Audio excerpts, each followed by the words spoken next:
அன்பு நண்பர்களுக்கு வணக்கம். பழமொழி 400 பதிவேற்றம் 330 பாடல் 328. உரிமைதனில் தம்மோடு உழந்தமை கண்டு பிரிவு இன்றி போற்றப்படுவார். திரிவு இன்றி தாம் பெற்றதனால் ஓவார் பெரிது அகழின் பாம்பு காண்பாரும் உடைத்து.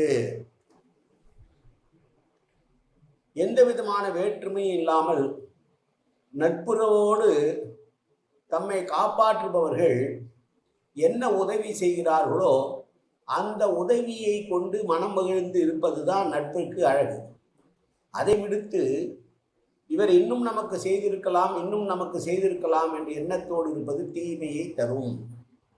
பாம்பு இருக்கிறது என்று சொன்னால் பாம்பு இருக்கிறது என்று நம்ப வேண்டுமே தவிர அதற்காக புற்றை உடைத்து கொண்டு போய் பாம்பை பார்ப்பது என்பது அழகா என்று கேட்கிறார் இந்த பாடலில். அதனால் நட்போடு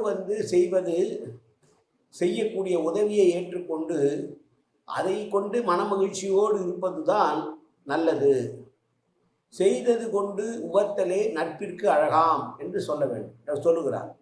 நண்பர்களாயிருப்பவர்கள் சிறு உதவி செய்தாலும் அதை கொண்டு மகிழ வேண்டுமே தவிர அவனுக்கு இருக்கிற வசதிக்கு எனக்கு இன்னும் கூட செய்திருக்கலாம் என்று நினைப்பது தவறு என்று சொல்லி, அது எப்படி இருக்கிறது என்றால், பாம்பு இருக்கிறது என்று சொன்னால் எங்கே இருக்கிறது, புற்றிலா இருக்கிறது என்று புற்றை தோன்றக்கூடாது என்பதை போல என்று சொன்ன பாடல் இந்த பாடல். மீண்டும் ஒரு முறை பாடலை பார்ப்போம். உரிமைதனில் தம்மோடு உழந்தமை கண்டு பிரிவு இன்றி போற்றப்படுவார்.